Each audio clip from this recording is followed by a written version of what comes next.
Picture this, it's February 28th, 2026. Negotiators from the United States and Iran are still talking. There's even cautious optimism. Oman's foreign minister says progress is being made, and then, in the middle of those talks, a bomb drops. Literally. Iran's supreme leader, Ali Khamenei, who had ruled for 35 years, is killed in an Israeli airstrike, and within hours, the United States joins the attack. What follows is the biggest military conflict in the Middle East since the US invasion of Iraq in 2003. And right now, today, the world is still holding its breath. So, what actually happened? How did we get here? And why should you care? Let's break it down. To understand this moment, you have to go back, way back. Iran and the United States have had one of the most complicated relationships in modern geopolitics. It started with the 1979 Islamic Revolution when Iranian students seized the US Embassy in Tehran and held 52 American hostages for 444 days. That single event poisoned relations for decades. The two countries haven't had official diplomatic ties in 45 years. Fast forward to the 2000s and 2010s, the central flashpoint becomes Iran's nuclear program. Iran says it's for peaceful energy.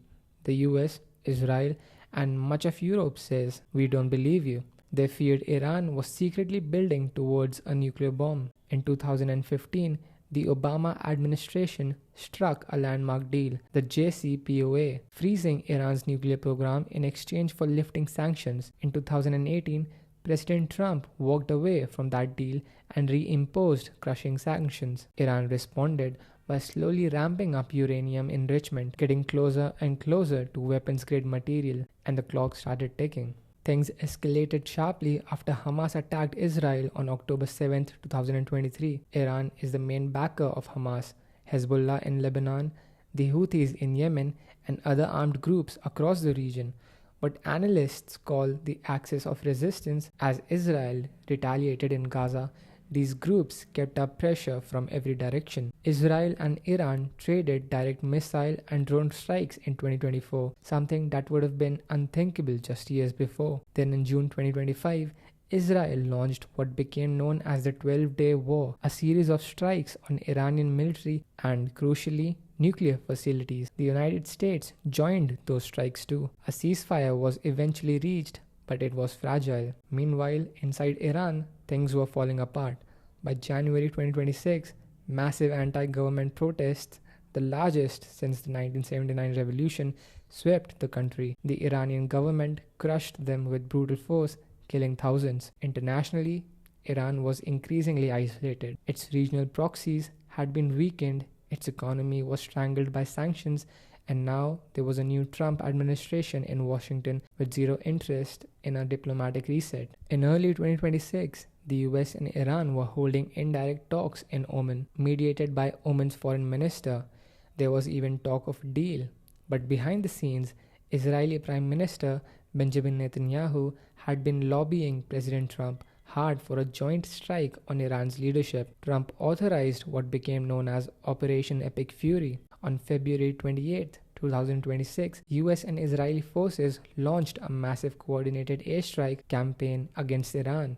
Supreme Leader Khamenei was killed, along with senior military commanders, intelligence officials, and members of his own family. Iran's government declared 40 days of mourning, and then it struck back. Iran launched hundreds of ballistic missiles and drones at Israel, at US military bases across the region, and at Arab countries hosting American forces: Bahrain, Jordan, Kuwait, Qatar, Saudi Arabia, and the UAE. Iran also closed the Strait of Hormuz. That's not just a headline. About 20% of the world's oil and 20% of global liquefied natural gas flows through the narrow strip of water. Closing it sent shockwaves through energy markets worldwide. Oil prices spiked and global trade routes were thrown into chaos. So where are we now? In early May 2026, roughly 10 weeks since the war began, conditional ceasefire was declared on April 8th, but it's incredibly fragile. Just this week, the US and Iran traded shots in the Strait of Hormuz. The US says it blew up 6 Iranian patrol boats. Iran says a US warship was struck by missiles.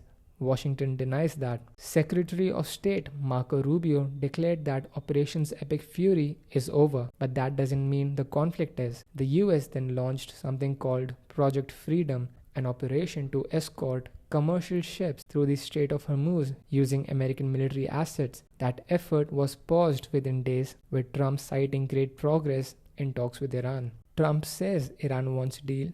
Iran's parliament speakers tell its citizens there's a hard road ahead. Israel is worried the US might make last-minute concessions. So what happens next? The most immediate question is, will the Strait of Hormuz reopen? A one-page framework is reportedly being floated internally. It would declare an end to the war and trigger a 30-day negotiation window on the harder issues: nuclear enrichment limits, frozen Iranian assets, and long-term security in the strait. Trump has said Iran must commit to zero uranium enrichment. Iran has rejected this in the past. Reports suggest the US might accept a 20-year moratorium. Iran has countered with 5 years. Neither side has blinked yet. Iran has threatened to expel UN nuclear inspectors if military pressure continues. Israel is lobbying Washington not to make concessions, and the Iranian people, exhausted, cut off from the internet, watching executions ramp up, are in an impossible position. There are three broad scenarios from here. 1.